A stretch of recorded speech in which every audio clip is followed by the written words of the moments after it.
Ang dalawa po sa mga aral ng demonyo na itinuro ng mga bulaang propeta sa mga alagad sa layuning sila ay italikod sa pananampalataya, ay matatagpuan po natin sa Iglesia Katolika Apostolika Romana na siyang relihiyon na kinagisnan po ng nakararami sa atin. Hindi lang yan ang babaguhin niya sa Katoliko. Hindi ikaliligtas ang pananatili po sa loob ng simbahang Katoliko. Even to destroy the Bible. But the Catholics, they remove the idol one. 1 plus 1 plus 1, paano naging iisa? Kung ang tanda ng Diyos ay Sabat, ang tanda ng Beast ay Sunday. Yan ang kahulugan nun, palpak master. Ako po si Kabornok at ako ang inyong taga-Suri. Sa puntong ito ng ating programa, kung hindi ka pa nakasubscribe, pakiclick po ng subscribe button at ang notification bell para updated po tayo sa ating mga susunod na videos. Kaya, let's go at simulan na natin!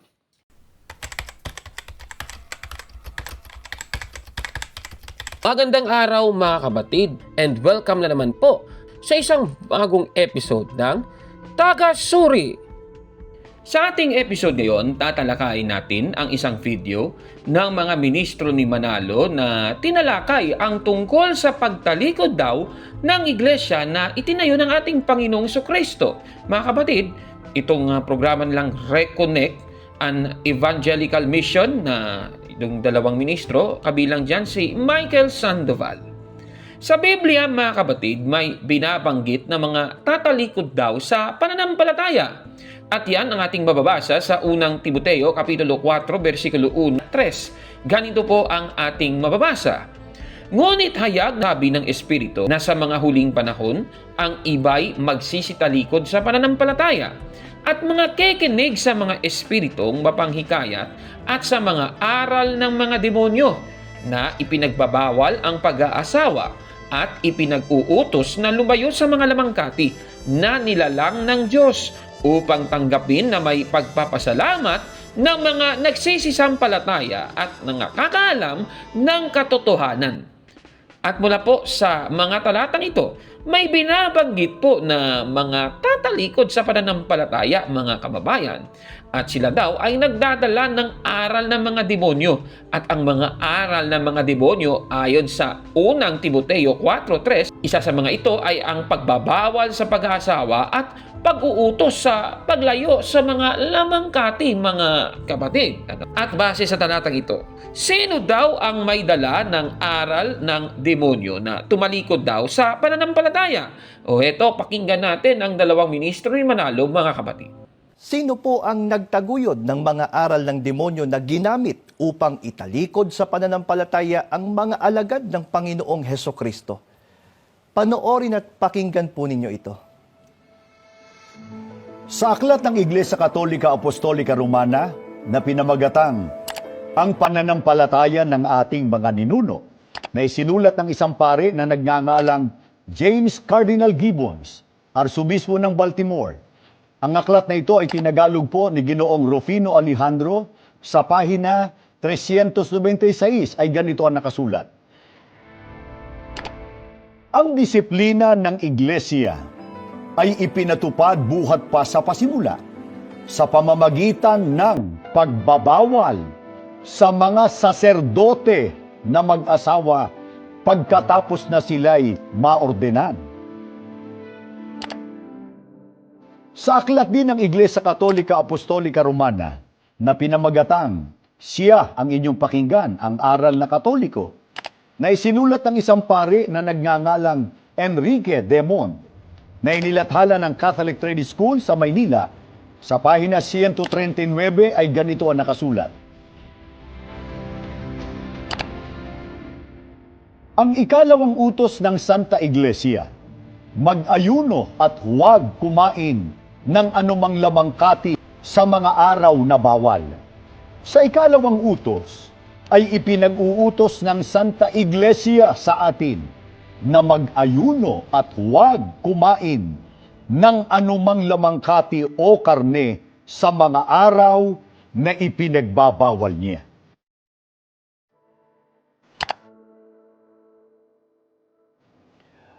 Mga kaibigan po namin, huwag naman po sana kayong magdaramdam o maghihinanakit sa amin, lalo yung mga kinaukulan. Ang dalawa po sa mga aral ng demonyo na itinuro ng mga bulaang propeta sa mga alagad sa layuning sila ay italikod sa pananampalataya, ay matatagpuan po natin sa Iglesia Katolika Apostolika Romana na siyang relihiyon na kinagisnan po ng nakararami sa atin. At ayon po sa dalawang ministro na ating napanood, mga kababayan, ang dalawa sa mga aral ng demonyo sa unang Timoteo 4, 1 at 3 ay matatagpuan daw sa Iglesia Katolika Apostolika Romana. Tanong, totoo ba ang kanilang sinasabing ito at yung kanilang mga naging pahayag? Sige, susuriin natin.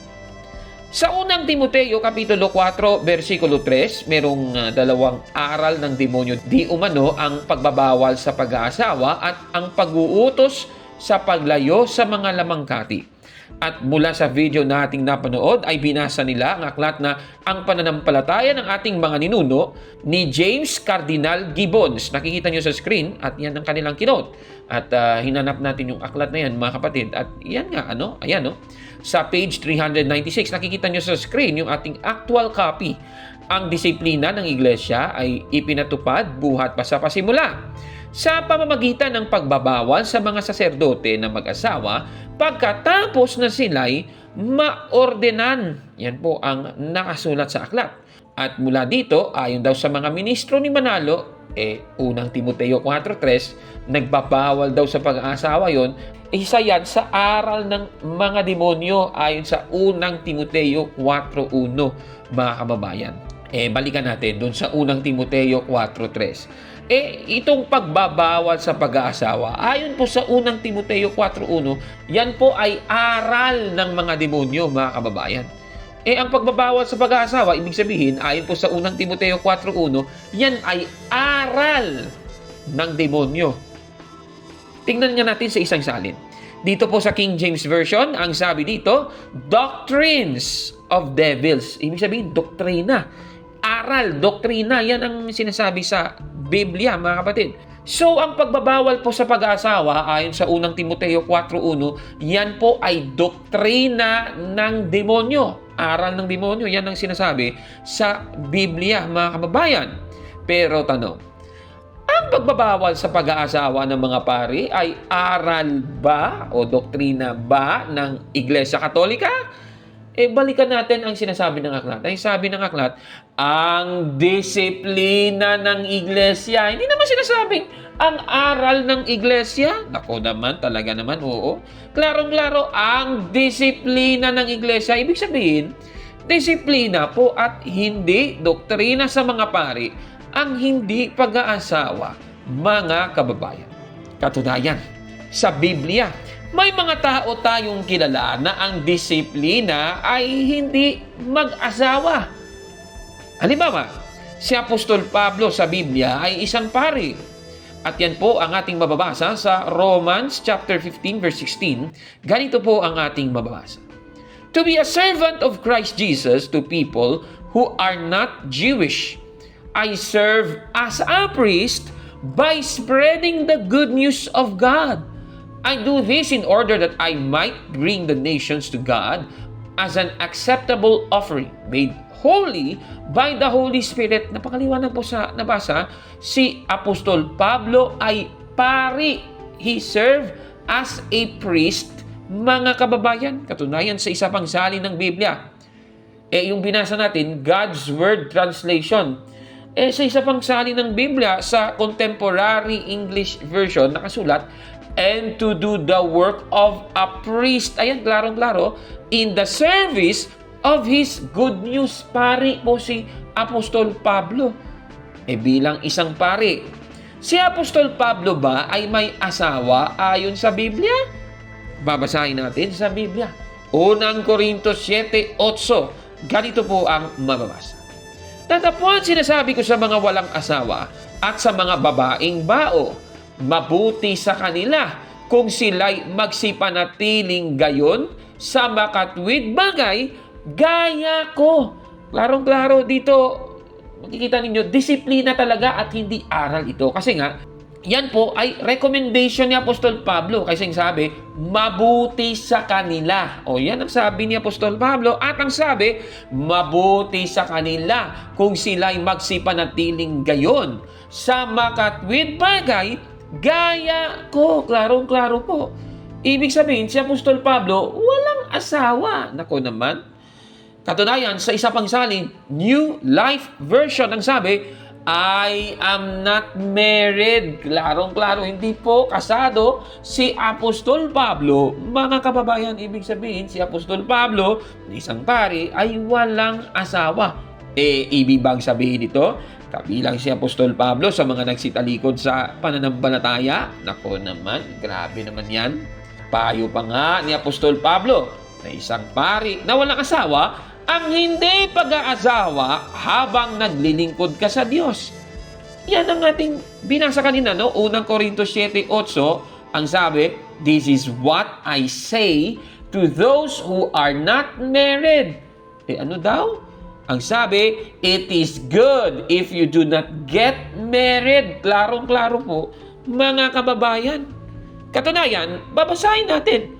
Unang Korintos 7:32 hanggang sa umpisa ng versikulo 34, ganito po ang mababasa. Nais kong mailayo kayo sa mga alalahanin sa buhay, ang pinagkakaabalahan ng lalaking walang asawa ay ang mga gawaing ukol sa Panginoon, kung paano niya mabibigyan ng kaluguran ang Panginoon. Ngunit, ang pinagkakaabalahan ng lalaking may asawa ay ang mga bagay ng sanglibutan ito, kung paano niya mabibigyang kaluguran ang kanyang asawa. Dahil dito'y hati ang kanyang malasakit. Yan pala ang reason. Kaya sabi ni Apostol Pablo, mas mabuting hindi ka na mag-asawa. Klaro-klaro kasi nga, hati ang iyong priority kung meron ka ng asawa. Naku naman. Katunayan, sa versikulo 35, ganito pa ang sabi ni Apostol Pablo. Sinasabi ko ito upang matulungan kayo. Hindi ko kayo hinihigpitan. Ang nais ko'y maakay kayo sa maayos na pamumuhay at nang lubusan kayong makapaglingkod sa Panginoon. Ito ang patunay na ang hindi pag-aasawa ng mga pari ay hindi po aral kundi disiplina lamang. Kasi nga, yan ang recommendation ni Apostol Pablo sa Biblia, mga kababayan. Kaya nga sa versikulo 38, ganito naman po ang sabi. Kaya nga, mabuti ang magpasyang pakasalan ang kanyang kasintahan.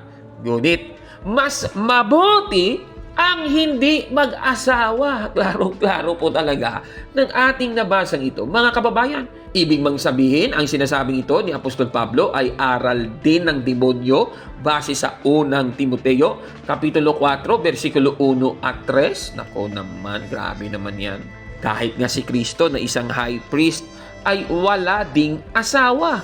Alam naman natin yun. Hebreo 4:14, ang ating Panginoong Jesucristo ay tinawag na high priest, mga kapatid. Ibig bang sabihin nito, pati si Kristo ay natalikod na rin sa pananampalataya? Nako naman, grabe naman yan, mga kababayan. At naging aral din ni Kristo na hayaan ang mga naglilingkod sa Diyos na hindi po makapag-asawa. At yan ang mababasa natin sa Mateo 19:12. Ganito po ang mababasa. Sapagkat may iba't ibang dahilan kung bakit may mga lalaking hindi makapag-asawa. Ang ilan ay isinilang na may ganitong kapansanan. Ang iba na may dahil sa kagagawan ng ibang tao. Mayroon namang hindi nag-aasawa alang-alang sa kaharian ng langit. Hayaang tanggapin ang aral na ito ng may kakayahang tumanggap nito. Klarong-klaro sa ating nabasa. May mga dahilan daw kung bakit hindi nag-aasawa ang mga lalaki, mga kapatid. At isa na nga dito ang hindi pag-aasawa alang-alang sa kaharian ng langit. At ang sabi pa nga ng ating Panginoong Jesucristo, ito'y aral. Ayan, klarong-klaro, hayaang tanggapin ang aral na ito. Yung mga ministro ni Manalo, hindi tinatanggap ang aral na ito. Lumalabag sila sa nakasulat sa Mateo 19:12. Talagang mga antikristo talaga itong mga taga-iglesia ni Kristo ni Manalo na ito. Ibig bang sabihin nito, ang aral ni Kristo ay aral din ng demonyo base sa unang Timoteo 4:1 at 3. Nako naman, ang tindi naman ng mga ministro ni Manalo. Ito pang isang masaklap. Hindi naman lahat ng mga Katoliko ay ipinagbabawal ang pag-aasawa. Naku naman, sa mga pari lang po yun, mga kapatid. At ito pang masaklap. Lahat ba ng mga naordenahan sa Iglesia Katolika ay walang asawa? Ayon po sa ating katisismo, sa Catechism of the Catholic Church, paragraph 1579, ang sabi, all the ordained ministers of the Latin Church, with the exception of permanent deacons, are normally chosen from among men of faith who live a celibate life and who intend to remain celibate for the sake of the kingdom of heaven. Klarong-klaro sa ating nabasa. Ang sabi, with the exception of permanent deacons. Klarong-klaro. Ang ilang mga diakono sa Iglesia Katolika ay hindi po pinipilit ang disiplina ng selibasya ayon po sa opisyal na turo ng Iglesia Katolika. Mga kababayan, tanong, sa pilitan ba ito o disiplina lang ito ng mga pari, itong selibasya? Ayon po sa CCC 1579, ang sabi, called to consecrate themselves with undivided heart to the Lord and to the affairs of the Lord. They give themselves entirely to God and to men. Celibacy is a sign of this new life to the service of which the church minister is consecrated. Accepted with a joyous heart, celibacy radiantly proclaims the reign of God. Klarong-klaro, ibig sabihin, tinanggap na po yan ng mga pari, hindi po sa pilitan yan. Kaya hindi po mapapatunayang ang Iglesia Katolika ang may aral ng demonyo dahil walang asawa ang mga pari nito. Nako naman, lalabas pala si Kristo, daladala niya rin ang aral ng demonyo. Nako naman, mukhang mali naman yan ata. Ito pang isa nilang pinasa. Siya ang inyong pakinggan ng aral na Katoliko ni Enrique Demon. Nakikita nyo sa screen. At yan ang kinote nila, page 139. At meron din tayo niyan, ano? Ayan, no? Yung siya ang inyong pakinggan ni Enrique Demon, page 139. Nakikita nyo sa screen, ano? Mula po sa kanilang binasang aklat, actually, dapat ito yung dapat nating ma-realize, mga kapatid. Ang hindi po pagkain ng karne ay isa pong uri ng pag-aayuno o fasting, mga kapatid. Yung salitang mag-ayuno, ayan, napakaklaro, nasa aklat yan, ano? Yan po actually yung difference between fasting and abstinence. Pag sinabi nating abstinence, yan po ang hindi pagkain ng anumang karne. At base po sa Google AI, i-type mo lang yan, yung abstinence, it is actually considered as a specific form of fasting, mga kapatid. So, ibig sabihin, ang abstinence o ang pagbabawal sa pagkain ng karne at a specific period of time, katulad ng Good Friday, ay isa pong halimbawa ng fasting, mga kapatid. Katunayan nga, si Kristo nga, nag-ayuno din, ano? At yan mababasa natin sa Mateo 4:1 at 2 na si Kristo ay nag-ayuno sa loob ng 40 araw at 40 gabi. Mga kababayan, ibig bang sabihin nito, pati si Kristo, natalikod na rin sa pananampalataya? Ako naman. Katunayan nga, si Apostol Pablo ay may aral na hindi po kumain ng karne. At mababasa natin yan sa Roma 14:21. Nakikita nyo sa screen. Ang sabi niya, mabuti ang huwag ng kumain ng karne. Again, it's a recommendation. Kasi nga ang sabi, mabuti ang huwag ng kumain ng karne. Klarong-klaro naman po yan. Ibig bang sabihin nito, ang aral ni Apostol Pablo ay aral din ng demonyo base sa unang Timoteo 4:1 at 3. Nako naman.